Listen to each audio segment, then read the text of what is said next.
जिस देश की जमीनी सीमा 15,000 किलोमीटर से अधिक हो, जिस मुल्क के समुद्री तटों की लंबाई 7,500 किलोमीटर से ज्यादा की हो, चीन और पाकिस्तान जिस देश के पड़ोसी हों, न सिर्फ बड़ी बल्कि मजबूत सेना उस मुल्क की जरूरत है। सवाल है कि सैनिकों की संख्या क्या किसी सेना की मारक क्षमता का परिचायक है? क्या आज के आधुनिक युग में सैनिकों की बड़ी संख्या उस सेना की मारक क्षमता को अनचाहे तरीके से प्रभावित तो नहीं करती? तकनीक का ज्यों-ज्यों विकास हुआ, दुनिया की कई बड़ी सेनाएं अपनी संख्या को कम करने में जुट गईं। 1990 के दशक की अंत की ओर जनरल वीपी मलिक ने 3 वर्ष में 50,000 सैनिक कम करने का फैसला लिया था। वो सैनिक लड़ने वाले फौजी नहीं थे। 2 साल तक उस कार्यक्रम पर अमल भी किया गया, लेकिन तीसरे वर्ष में करगिल युद्ध छिड़ गया, जिससे उस योजना पर विराम लग गया। तब मेजर जनरल रहे डीबी शेकटकर ने तमाम प्रस्ताव दिए थे। शेकटकर आगे चलकर बतौर लेफ्टिनेंट जनरल रिटायर हुए और उन्हीं की अध्यक्षता में सेना में सुधार प्रस्तावित करने के लिए एक समिति गठित की गई। समिति ने दिसंबर 2016 में अपनी रिपोर्ट सौंप दी। 29 अगस्त को तत्कालीन रक्षा मंत्री अरुण जेटली ने शेकटकर कमेटी के 65 प्रस्तावों को मंजूरी दे दी, जिनके अनुसार नॉन ऑपरेशनल जिम्मेदारियां निभा रहे 57,000 सैनिकों की नए सिरे से तैनाती की जाएगी। इसके अलावा भी तमाम प्रस्ताव हैं जो दूरगामी हैं। मसलन जंग में सीधे हिस्सा लेने वाले सैनिकों और उन्हें लॉजिस्टिक्स की आपूर्ति एवं अन्य मदद मुहैया कराने वाले सैनिकों के बीच के अनुपात टूथ टू टेल रेशियो में सुधार लाना है। सिग्नल्स, इंजीनियरिंग कोर और ऑर्डिनेंस इकाइयों को पुनर्गठित करना है। देश भर में फैले तमाम मिलिट्री फॉर्म बंद किए जाने हैं। शांति वाले इलाकों में सेना अपनी डाक सेवा बंद कर देगी। इसके साथ ही राष्ट्रीय कैडेट कोर की क्षमता में सुधार किया जाना है। उद्देश्य भारतीय सेना की मारक क्षमता को बेहतर करना और सीमित संसाधनों का सर्वोत्तम इस्तेमाल करना है, ताकि देश किसी भी विपदा के लिए हमेशा तैयार रहे। विनोद सर और त्रिलोक जी, आप दोनों बधाई के पात्र हैं, क्योंकि आप भी दोनों भी बड़े महत्वपूर्ण सदस्य थे इस पूरी कमेटी के। और बधाई इसलिए भी कि यहाँ पर कोई कमेटी गठित होती है, सरकारें बदल जाती है, लेकिन उनकी रिपोर्ट्स टेबल पर नहीं पहुँचती है। लेकिन 6 महीने के टाइम में आपने ये रिपोर्ट जो है सामने आ गई है और उस पर अमल भी शुरू हो गया है। तो किस तरीके से इस रिफॉर्म को लेकर बात हुई और कैसे हुई पूरी तैयारी, कहाँ से सिलसिला शुरू हुआ? देखिए, ये जो रिफॉर्म्स की बात है ये तो चलती रहती है। जी जी जी। और बहुत सारी कमेटीज़ बहुत सालों से बैठी हैं इसके ऊपर। अरुण सिंह कमेटी भी थी, उसके बाद इंटरनल आर्मी की कमेटीज़ थी, एयरफोर्स की थी, नेवी की थी, नरेशन टास्क फोर्स थी, पहले सुब्रमण्यम रिपोर्ट थी, कारगिल रिव्यू कमेटी। तो ये बैठे थे। ये कमेटी थी जिसने अपना काम ऊपर से ड्रिवन थी। प्रधानमंत्री मोदी जी ने जब दिसंबर 2015 में जब कमांड कमांडर कॉन्फ्रेंस बोली, तो उन्होंने उनको बोला कि आप 5-6 चीज़ें करिए। एक उसमें हायर डिफेंस ऑर्गेनाइजेशन थी, जॉइंटमैनशिप थी और डिफेंस रिफॉर्म्स थे। तो ये कमेटी जो है टॉप ड्रिवन है, मतलब ऊपर से आई गई है। और आप देखिए, प्रधानमंत्री ने खुद संज्ञान लिया और उन्होंने उनके जो निर्देश थे उसके वजह से मतलब रक्षा मंत्री ने कमेटी करी। और ये कमेटी सिर्फ रक्षा मंत्री से ही ब्रीफ करती थी, उन्हीं से डायरेक्शन लेती थी। तो ये थोड़ा उसमें बदलाव था।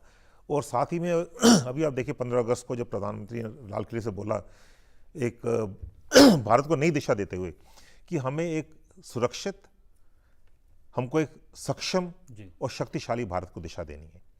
तो अगर हमने ये सब करना है तो हमारी जो सिक्योरिटी है, वो जो सिक्योरिटी कंसर्न्स हैं, नेशनल सिक्योरिटी है, हमें उसको एक नई दिशा देनी पड़ेगी। और जो पुराने हमारे जो चले आ रहे हैं सिस्टम्स हैं, हमारे जो ऑर्गेनाइजेशंस हैं, जो पॉलिसी हैं, प्रोसीजर्स हैं, स्ट्रक्चर्स हैं, उनको हमें ठीक करना पड़ेगा। जी जी जी। त्रिलोक जी, क्या हर सदस्य का अपना एक भूमिका, अपना एक रोल तय किया हुआ था? आपकी क्या भूमिका रही इस पूरी रिपोर्ट को तैयार करने में? मैं तो बेसिकली इसका सूत्रधार था। अच्छा। शुरू से लेके आखिर तक, कंसेप्ट नोट के बनने से लेके उसके बाद अलग अलग ग्रुप्स हमने फॉर्म किए थे जी। क्योंकि हमें बहुत जल्दी रिपोर्ट सबमिट करनी थी। टाइम इनिशियली हमें सिर्फ 3 महीने का दिया था, 3 महीने तक बाद में एक्सटेंड हुए थे। तो हमने अपने आप को कुछ ग्रुप्स में बना लिया था, अपनी स्पेशलाइजेशन के हिसाब से।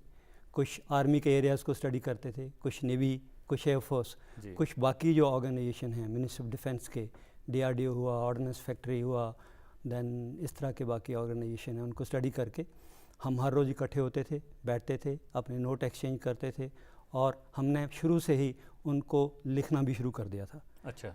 तो मेरा काम होता था हर रोज़, हर एक वीक के लिए पूरा प्रोग्राम बनाना और पिछले प्रोग्राम का जो कुछ भी हमने काम किया होता था उसको कंपाइल करते थे और उसमें कोई किसी भी किस्म की मॉडिफिकेशन की ज़रूरत है तो वो करते थे। कहाँ कहाँ किस किस के साथ मीटिंग्स करनी है, कहाँ कहाँ से इनपुट्स लेनी है, वो हम प्लान करते थे। एक बात मैं आपको बताना चाहूँगा जो भाटिया साहब ने भी बताई, ये एक ऐसी कमेटी थी जिसमें कोई भी ऐसा पहलू नहीं है हमारे रक्षा का और डिफेंस से रिलेटेड जिसको हमने टच नहीं किया। और आज़ादी से लेके अभी तक जितनी भी कमिटीज़ बनी हैं, जितनी भी रिपोर्ट्स बनी हैं, उन सबको हमने इकट्ठा करके पढ़ा है और जहाँ से जो हमें यूज़फुल इंफॉर्मेशन मिल सकती थी उसको भी लेके इसमें इंक्लूड किया है। और जो कोई भी भारतवर्ष में इन चीज़ों से संबंधित था, चाहे वो थिंक टैंक के लोग थे, चाहे रिटायर्ड आर्मी, एयरफोर्स, नेवी के चीफ्स थे, CNCs थे, चाहे सर्विंग सेक्रेटरीज थे, चाहे सर्विंग चीफ्स और सारे डिफेंस हेडक्वार्टर्स में रहने वाले प्रिंसिपल स्टाफ ऑफिसर्स जो 3 स्टार जनरल्स के इक्विवेलेंट होते हैं, हमने उन सब के साथ इंटरेक्शन की और उन सब से इनपुट लेके फिर मैंने इस रिपोर्ट को कंपाइल किया है। मतलब काम बहुत ज़्यादा था, उसके बावजूद भी 6 महीने में काम पूरा हो गया और रिपोर्ट जो है सार्वजनिक कर दी गई है। अपने आप में मैंने जैसे कहा कि आप दोनों बधाई के पात्र हैं। और राहुल भाई, ये सवाल मैं चर्चा जब हमारा कार्यक्रम शुरू नहीं हो रहा था, हम लोग बात कर रहे थे, तो ये था कि क्या हम देर आए दुरुस्त आए या फिर काफ़ी देर कर दी, क्योंकि 130 बरस जितने भी हम लोग अभी तक परंपरा का निर्वाह कर रहे थे आर्मी के अंदर, वो ब्रिटिश काल में, वो भी जो शुरुआती दौर में उन्होंने जो मानक तय किए थे सेना के लिए, उसी को फॉलो कर रहे थे 130 वर्षों से। मैं कहूँगा कि हम देर आए दुरुस्त आए। जैसे जनरल साहब कह रहे थे कि कितनी कमिटीज़ फॉर्म हुई हैं, कारगिल रिव्यू कमेटी, नरेश चंद्र टास्क फोर्स, आर्म फोर्सेस में रीऑर्गेनाइजेशन रिफॉर्म्स लाने के लिए, पर उसमें कुछ इम्प्लीमेंट नहीं हुआ जी। और ये कमेटी ने अपना रिपोर्ट सबमिट किया था दिसंबर पिछले साल, और 8 महीनों के अंदर अंदर सरकार ने जो 99 रिकमेंडेशंस एक्सेप्ट की थी, उनमें से 65 को मंजूरी दे दी है और वो लागू होनी शुरू हो रही हैं। पर जैसे कि मैं जनरल भाटिया से इस पे मैंने बहुत बातचीत की है इस रिपोर्ट के ऊपर, और हमेशा बात करते हुए एक बात आगे आई है कि जो रिकमेंडेशंस एक्सेप्ट की हैं ये लो हैंगिंग फ्रूट हैं जी, कि मतलब जो काम बहुत आसानी से किया जा सकता था वो कर दिया गया है जी। पर जो बहुत अहम रिकमेंडेशंस हैं, जैसे कि चीफ ऑफ डिफेंस स्टाफ की पोजीशन क्रिएट करना, जैसे कि DRDO को रिस्ट्रक्चर करना, जैसे कि ऑर्डिनेंस फैक्ट्रीज बोर्ड को रिस्ट्रक्चर करना, MES, BRO, बहुत सारी ऑर्गेनाइजेशंस जिनमें लगभग रक्षा मंत्रालय के अंदर लगभग 6 लाख लोग हैं जो सिविलियन एम्प्लॉयज़ हैं, जो ऑर्डिनेंस फैक्ट्री बोर्ड्स, DRDO वगैरह वगैरह में काम करते हैं जी। तो ये भी बहुत सारा फ्लैब है यहाँ से जो जाएगा। फॉर इंस्टेंस कमेटी कहती है कि जो MES है, MES के 80,000 एम्प्लॉयज़ हैं, 80,000 एम्प्लॉयज़ हैं, 80,000 एम्प्लॉयज़ हैं। MES का बजट 14,000 करोड़ रुपया है और उस 14,000 करोड़ में से 70% सैलरीज और अलाउंसेस में जाता है। तो वो भी कमेटी ने रेकमेंड किया है कि उसको 30% जो लेवल्स हैं पर्सनल के, उसको 30% पे ले आया जाए, उससे भी बहुत पैसा बचेगा। वैसे बहुत सारी रिकमेंडेशंस हैं। तो अब देखना ये है कि सरकार कितनी सीरियसनेस से बाकी रिकमेंडेशंस जो बहुत अहम रिकमेंडेशंस हैं उनको इम्प्लीमेंट करती है। ये 99 प्रस्तावों की बात हुई है, लेकिन क्या ये बात सही है कि 200 से भी ज़्यादा प्रस्ताव दिए गए थे सरकार को? पहले उनको 216 से कम करके 116 करने के लिए कहा गया और उसके बाद ये 99 प्रस्ताव आखिरकार एक्सेप्ट कर लिए गए। देखिए, टोटल 200 से ऊपर है, लगभग 215 के आसपास प्रस्ताव हैं और काफ़ी बारीकी में भी गए और काफ़ी जो मैक्रो इश्यूज़ हैं वो भी देखी गई हैं।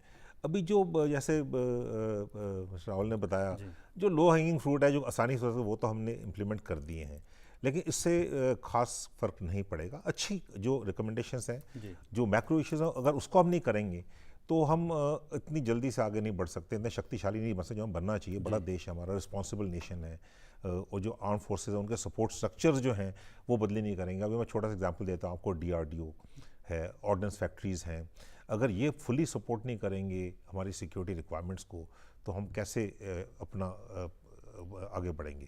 60-65% जो हमारे इक्विपमेंट है, मिलिट्री हार्डवेयर है, वो एक्स इम्पोर्ट है अभी भी। हम लार्जेस्ट इम्पोर्टर हैं क्वांटिटीज़ में भी।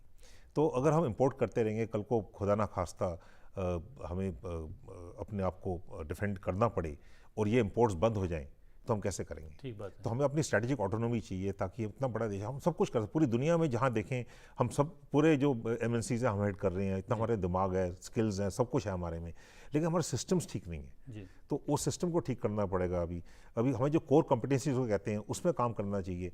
अभी DRDO बड़े उन्होंने बहुत अच्छा काम किया स्ट्रैटेजिक उसमें, हाई कटिंग एज टेक्नोलॉजी में, लेकिन हमारे पास असॉल्ट राइफल नहीं है, बुलेट प्रूफ जैकेट नहीं है, बुलेट हेलमेट नहीं है, बूट्स नहीं है, ग्रेनेड नहीं है, छोटी छोटी चीज़ें नहीं है। अब ये तो लो टू मीडियम टेक्नोलॉजी 80% होता है। अब इस पर भी तो काम करना पड़ेगा। ऑर्डिनेंस फैक्ट्री के अभी आप देखो जो आता है सामान, बैरल बर्स्ट हो रहे हैं हमारे, लॉस ऑफ लाइफ हुआ उसमें। AD पुलगांव में जो माइंस जो ब्लो अप हुई, एक्सप्लोशन हुआ वहाँ पर, वो क्यों था? Defective mines.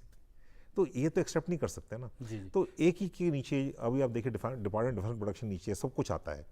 अभी DGQA जो है, जो क्वालिटी एश्योरेंस करता है, वो आर्मी के नीचे आना चाहिए। वो रिकमेंडेशन थी, वो नहीं हुआ। वैसे DGQ एयरफोर्स का नहीं हुआ। MS की जैसे बात करी है, वो नहीं हुआ। ऑर्डिनेंस फैक्ट्रीज की बात है, वो नहीं। ऑर्डिनेंस फैक्ट्रीज भी अपने उसमें स्पीड से चले जा रही हैं। आजकल तो दुनिया बदल गई है, तो हाँ, वही दुनिया बदल गई है। और DRDO की बात कही है आपने, जैसे त्रिलोक जी, उन चीज़ों पर रिसर्च की जा रही है अभी भी DRDO में जो आउटडेटेड हो चुकी हैं। पूरी दुनिया उन चीज़ों को छोड़ चुकी है, उस पर रिसर्च की जा रही है। तो इसका मतलब अभी तक तो ध्यान ही नहीं गया था कि आखिरकार कौन सा काम हमने कब शुरू किया, कब उसको पूरा करना चाहिए था। और ये भी कहा जा रहा है कि DRDO तो एक तरीके से सफ़ेद हाथी की तरह हो गया है। तो उस पर कुछ लगाम होगी इन रिफॉर्म्स के आने के बाद, या फिर ये इन प्रस्तावों के लागू होने के बाद? हमने काफ़ी कोशिश के बाद DRDO से 2 बार इंटरेक्शन की। वो रिलक्टेंट थे हमारे पास आके हमारे सामने अपनी सारी बातें बताने के लिए। उनके अधिकारियों में भी तो बदलाव हो गया है ना पिछले दिनों? काफ़ी हुआ है। मेरा खुद का अपना एक्सपीरियंस रहा है। मैं 2 साल ये लाइट कम्बैट एयरक्राफ्ट है उसमें प्रिंसिपल डायरेक्टर था, तो DRDO के साथ मैंने काम किया है। DRDO के बारे में बहुत सी मिसकंसेप्शन भी हैं और बहुत सी सही बातें भी हैं। ये बहुत अच्छा काम भी कर रहे हैं और कुछ एक मामलों में बहुत अच्छा काम नहीं भी कर रहे। ये हर एक ऑर्गेनाइजेशन में होता है। जब हमारी उनके साथ इंटरेक्शन हुई तो उन्होंने बहुत अच्छे अच्छे पॉइंट भी हमें बताए। मैं देखा है कि सिर्फ हमारी ही कमेटी नहीं है जो कि उनको स्टडी कर रही थी, और भी काफ़ी कमिटीज़ हैं हमसे पहले जो स्टडी कर चुकी हैं, और अभी भी गवर्नमेंट की साइड से भी वो काफ़ी अंडर प्रेशर हैं। उनके आपने पढ़ा होगा एज प्रोफाइल जो है हर एक किसी भी लैब का बॉस बनने के लिए उसको काफ़ी कम कर दिया है और उनसे रिज़ल्ट मांगे जा रहे हैं। तो उनके पास 3 किस्म की लैब्स हैं। एक तो हैं हाई एंड जो एयरक्राफ्ट डिज़ाइन कर रही हैं या मिसाइल डिज़ाइन कर रही हैं, दूसरी मीडियम लेवल की हैं, और तीसरी हैं जो जनरल भाटिया साहब ने भी कहा, जैसे कि वो ले में कोई छोटी मोटी रिसर्च कर रही हैं या फूड के बारे में रिसर्च कर रही हैं, जिसके बारे में बहुत सारे दूसरे ऑर्गेनाइजेशन भी अवेलेबल हैं, या कंट्री में बहुत सारी यूनिवर्सिटीज़ भी अवेलेबल हैं जहाँ पे ये रिसर्च हो सकती है। तो हमने वही रिकमेंड किया उनके साथ सारी बातचीत करने के बाद कि भाई ये तो आपका इम्पॉर्टेंट एरिया, जो भी स्ट्रेटजिक डेवलपमेंट्स होनी है वो कोई देश किसी को नहीं देता है। उसके लिए आपको खुद मेहनत करनी पड़ती है और ख़ुद हर एक चीज़ को डिज़ाइन करना पड़ता है, वो चाहे जहाज़ हों, चाहे मिसाइल्स हों, चाहे सबमरीन्स हों। आपने देखा होगा 4 जो स्ट्रेटेजिक पार्टनरशिप के लिए भी हमने एरियाज़ चुने हैं गवर्नमेंट ने, वो सारे ऐसे हैं कि उसमें हमारे इंडिजिनस डेवलपमेंट की बहुत ज़्यादा ज़रूरत है और उसमें DRDO का अहम रोल रहेगा। तो हमने जो रिकमेंडेशंस दी हैं उसमें हमने ये कहा है कि सारी लैब्स की ज़रूरत नहीं है, कुछ एक ऐसी हैं जिसमें सिविलियन हमें कंट्रीब्यूट कर सकते हैं। आप सिर्फ अपना मेन एरिया सेलेक्ट कर लीजिए और उसके ऊपर रिसर्च करके उसके ऊपर अपने तीनों सेनाओं को मदद कीजिए।